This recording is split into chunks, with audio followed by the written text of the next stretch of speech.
Olá a todos, o meu nome é Cláudio José Kuhn, eu sou gerente de uma das divisões de vendas da Trox.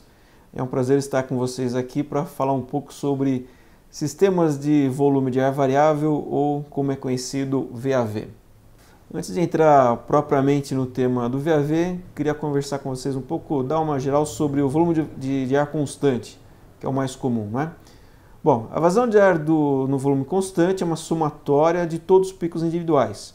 Então você tem a carga simultânea máxima e daí você chega na máquina que você precisa fazendo essa soma, tá certo? Esse sistema não controla a vazão e a temperatura por sala.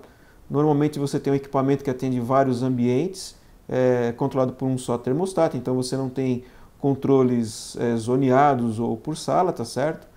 O consumo do ventilador ele acaba sendo alto porque você trabalha com os picos das vazões de ar, tá certo? Então você tem um consumo mais elevado, né? E essa máquina sua pode acabar estando sobredimensionada.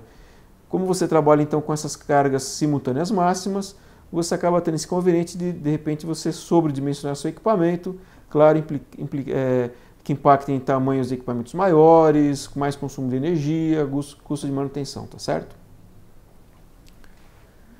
Bom, sobre o sistema de volume de ar variável, quais são as vantagens ou o que muda em relação a um sistema constante? A primeira coisa é a questão do conforto.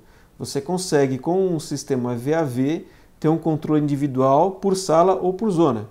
Então você tem um sistema, você tem várias salas sendo atendidas pelo teu equipamento, não é? E você, para cada sala ou cada zona, você consegue colocar caixas VAV comandadas por um termostato. Então você consegue esse zoneamento que é muito importante em termos de conforto. O custo inicial do equipamento seu também acaba sendo menor, porque você faz um cálculo de simultaneidade no seu equipamento. Claro que você, nesse cálculo, leva em conta que você consegue, variando essa vazão de ar, tendo uma condição melhor. E aqui eu tomo como exemplo uma edificação em que você tem uma fachada leste e oeste, onde de manhã você tem um problema em uma fachada, à tarde em outra. Então, quando você faz o dimensionamento da sua máquina, você consegue, direcionando o fluxo de ar de um lado da fachada para o outro, uma condição de simultaneidade melhor. Então, você acaba reduzindo a tua máquina. Isso você também implica em um custo menor de operação. Ou seja, são bons ganhos que você acaba tendo, né?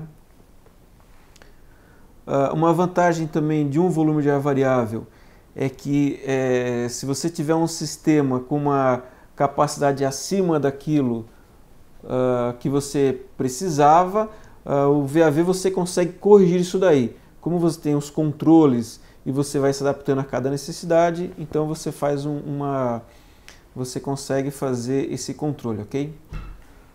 Um VAV também é um sistema autobalanceado, porque você tem as caixas que vão se regulando conforme a necessidade de cada ambiente, então você acaba economizando horas de commissioning, ok? Outra vantagem, inexistência na sala de equipamentos que necessitem manutenção. Na verdade, o que você tem no teu ambiente é simplesmente o termostato e a caixa VAV. Diferente, por exemplo, de um fan collet, que requer uma manutenção e acaba sendo sempre um complicador na hora de você ter acesso a essa máquina, tá certo? Então o VAV é um sistema mais simples. Economia de energia. Uma das grandes vantagens de um volume de ar variável, além do conforto, está associada à economia de energia que você tem, tá certo? Então isso tem que ser olhado com muito cuidado na hora que você fizer o cálculo da despesa da instalação do teu sistema VAV. Claro, você tem que levar em conta isso para ver o tempo de amortização da sua instalação, né? E lembrando um detalhe muito importante, quando você reduz a rotação do seu ventilador pela metade, por exemplo, ou seja, você tem várias caixas de volume de ar variável e você começa a reduzir para as vazões mínimas, pode acontecer de você ter que reduzir a rotação do ventilador pela metade. Quando você tem essa situação, o consumo do motor se reduz a 1/8 da potência. Ou seja, não é uma relação direta. Não quer dizer que você reduziu a rotação pela metade e o consumo cai pela metade. Não, muito pelo contrário. A rotação cai pela metade e o seu consumo a 1/8 da potência. Ou seja, o ganho de energia que você tem é muito grande. Então isso deve ser levado realmente em consideração na hora de você fazer a análise de viabilidade de um sistema de volume de ar variável. Exemplos de aplicação, grandes escritórios, bancos, lojas e departamentos, tá certo? Claro, sistemas que você tem grandes variações de carga devido ao ambiente, por exemplo, uma sala de reunião, um auditório, onde o número de ocupantes varia muito ao longo do dia ou dependendo da situação, tá certo? Ou edificações também afetadas pela carga térmica. Como eu citei lá atrás, um exemplo de uma edificação que você tem problemas na fachada leste-oeste, então dependendo do horário você tem cargas muito diferentes de uma fachada ou outra, e com o VAV você consegue fazer um ajuste entre esses ambientes aí, tá certo? Direcionando o fluxo de ar hora para um lado, hora para o outro. Uma atenção especial deve ser dada quando você define a vazão de ar mínima do seu sistema, tá certo? E a do ar externo. A vazão mínima do seu sistema, ela tem que ser a maior entre aquela que você precisa para atender a sua carga térmica e a renovação de ar externo. Então, quando você define essas vazões, ou seja, aquela para atender a carga térmica ou a do ar externo, você tem que pegar a maior entre as duas. E essa vazão tem que ser a mínima do seu sistema, tá certo? Porque, claro, quando você atender essa mínima, você está atendendo ambas as situações, tanto de carga térmica como de ar externo, tá? Um detalhe muito importante é o seguinte, que tem que ser observado, que quando você trabalha com uma vazão de ar mínima, tá certo? E essa vazão mínima é aquela para renovação de ar que você precisa segundo as normas, não quer dizer que essa vazão que você está trabalhando, você conseguiu pegar 100% de ar externo. Por exemplo, vamos trabalhar com números que fica mais fácil. Vamos supor que você tem uma sala onde a tua vazão máxima seja 1000 metros cúbicos por hora e uma mínima de 200 metros cúbicos por hora, ok? Vamos supor que essa vazão mínima que você definiu de 200 metros cúbicos por hora é justamente aquela requerida para que você atenda o seu ar externo, a renovação que você precisa conforme norma, tá certo? Então, você trabalhando no teu sistema com 200 metros cúbicos, não quer dizer que quando você está nessa vazão, esses 200 metros cúbicos que você tem estão vindo do ar exterior. Porque não esqueça que você tem um sistema onde você está misturando vários ambientes e o retorno do ar, tá certo? Então, embora você possa estar tomando uma quantidade mínima de ar externo para o teu equipamento, necessariamente isso não vai ser distribuído entre as salas. Uma atenção especial deve ser dada para a vazão de ar mínima do sistema e do ar externo, ok?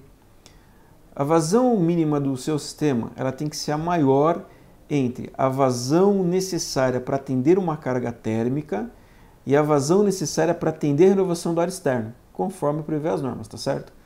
Então, a partir do momento que você define essas duas vazões para atender a carga térmica e ar externo, você pega a maior entre as duas e esta vazão tem que ser a mínima do seu sistema, ok? Ou seja, você atendendo essa mínima, você atende tanto carga térmica como renovação de ar externo de acordo com as normas, tá? Algo importante que tem que ser observado é que ao trabalhar com uma vazão mínima no VAV, isso não é garantido que essa quantidade de ar seja tomada ao exterior. Por isso, embora poucos projetos prevejam insuflamento de ar externo dedicado nos ambientes, esta seria a solução ideal. Vamos trabalhar com números que fica mais fácil de entender, talvez. Vamos dar um exemplo, tá? Imagine que você tem uma sala com uma vazão máxima de 1000 metros cúbicos por hora e 200 metros cúbicos por hora de vazão mínima, tá? Ao trabalhar com esta vazão mínima de 200 metros cúbicos por hora e adotando que esta fosse, então, a requerida para a renovação do ar, isso não quer dizer que esta quantidade foi oriunda do ar externo. Ou seja, como você tem uma máquina que mistura vários ambientes, a vazão de ar de vários ambientes, você pode estar trabalhando com 200 metros cúbicos no teu ambiente, o necessário para a renovação do ar, porém desses 200 metros cúbicos, somente uma parte efetivamente foi tomada do ar exterior, porque você está fazendo toda essa mistura no ambiente, tá certo? Então não há garantia que esse ar externo está vindo para o seu ambiente. Por isso que eu falei um pouco antes, que o ideal de um sistema VAV, embora de fato seja pouco usado, tá certo?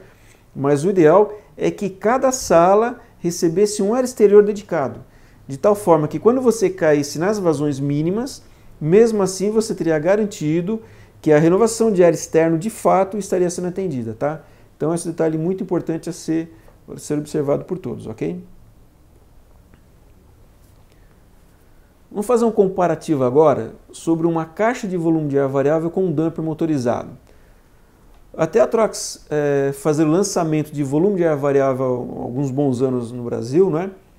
Alguns sistemas usavam um dumper motorizado. E qual que é o problema do dumper motorizado se comparado com uma VAV? Que de qualquer forma uma VAV também é um dumper motorizado, tá certo? Só que com outras características, ok? Vamos pegar como exemplo aqui uma sala, tá? Então, por exemplo, você tem as salas 1, 2 e 3, tá? Você tem então aqui as caixas VAV ou o dumper motorizado, atendendo esses ambientes, tá certo? Vamos supor que a hora que você reduz a vazão de ar nesse ambiente 1, por exemplo, estávamos aqui com 1000 metros cúbicos por hora e passou por algum motivo a ser 800, tá certo? Esse ar excedente, esses 200 a mais, tendem a sair para as salas ao lado. Isso é o que acontece normalmente, inclusive no VAV, tá certo?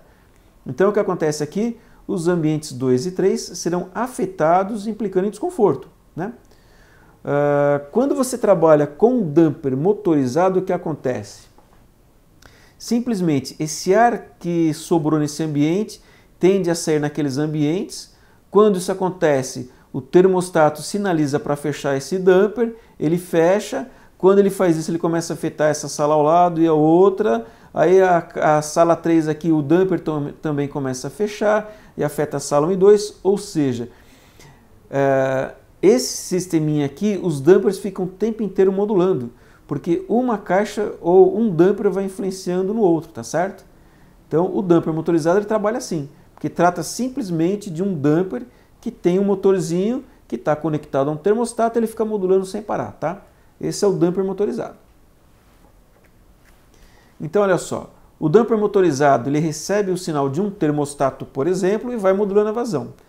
Esse dumper ele não possui algum sensor que permita com que seja avaliada a vazão que está passando por ele, ou manter uma vazão nesse dumper, tá certo? Então ele acaba sendo influenciado pelas caixas que estão trabalhando em paralelo, ou em outras salas, né? Isso faz então que esse dumper module ininterruptamente, tornando um sistema sem controle, ou seja, os dampers ficam modulando sem parar.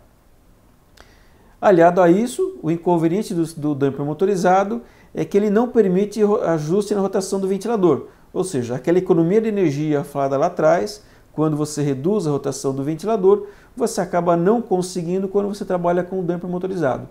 E normalmente, solução com dumper motorizado é colocado um dumper de bypass.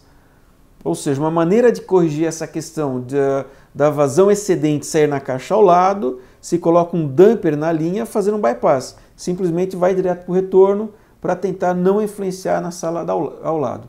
Esse é o sistema do dumper motorizado. De forma bem diferente, uma VAV ela tem um grande diferencial. Já uma caixa de volume de ar variável, que também é um dumper que tem um motor, tá certo? Ele trabalha de uma maneira diferente pelo seguinte: ela tem tomadas de pressão.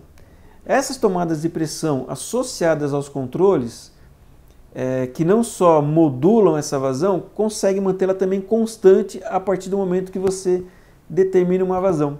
E o que acontece? A vazão excedente de caixas que estão trabalhando em paralelo com outros ambientes, alguma coisa assim, não influencia na outra, tá certo?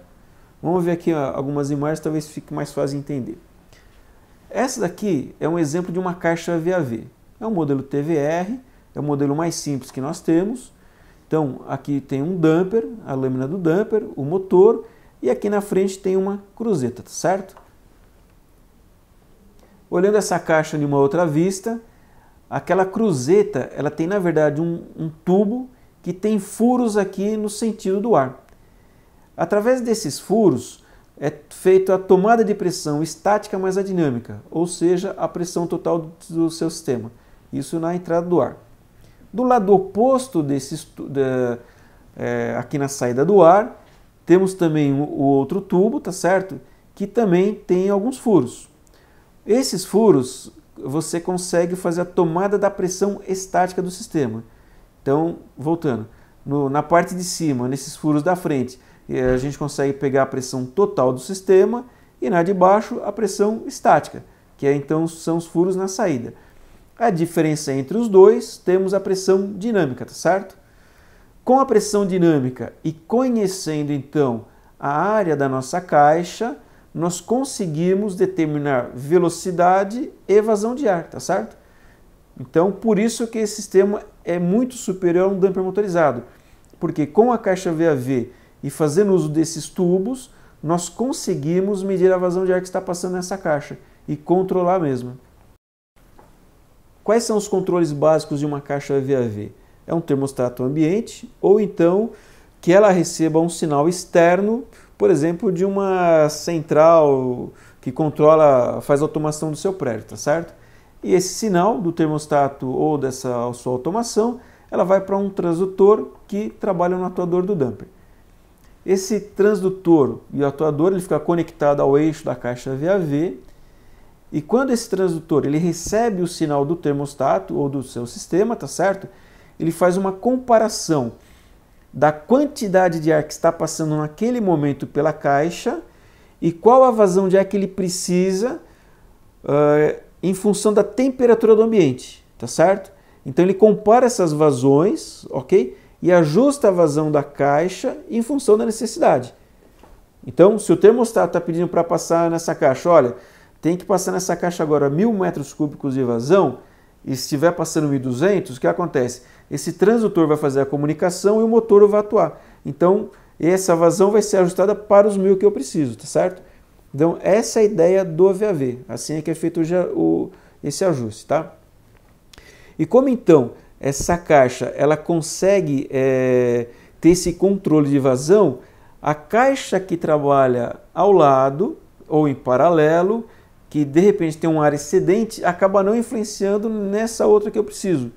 Porque se tender a passar mais ar nessa caixa, ela vai começar a fechar. Porque constantemente eu vou estar medindo a vazão que eu preciso. Então, definida a vazão que eu preciso, não passa mais ar, mesmo que outras caixas ao lado acabem fechando, ok? Aí nesse caso, então, no duto do ar pode ser colocado um pressostato, porque acontece?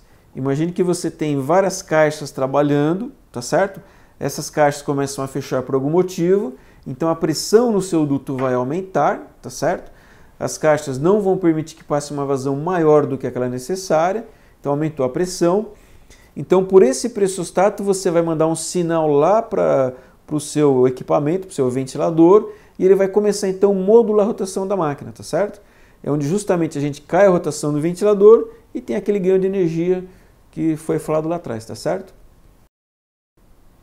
Então tá aqui, na medida que as VAVs modulam e trabalhando com as vazões mínimas, as pressões internas dos dutos vão aumentando, tá certo? Isso é sentido por esse pressostato que acaba comandando a rotação do seu ventilador, tá?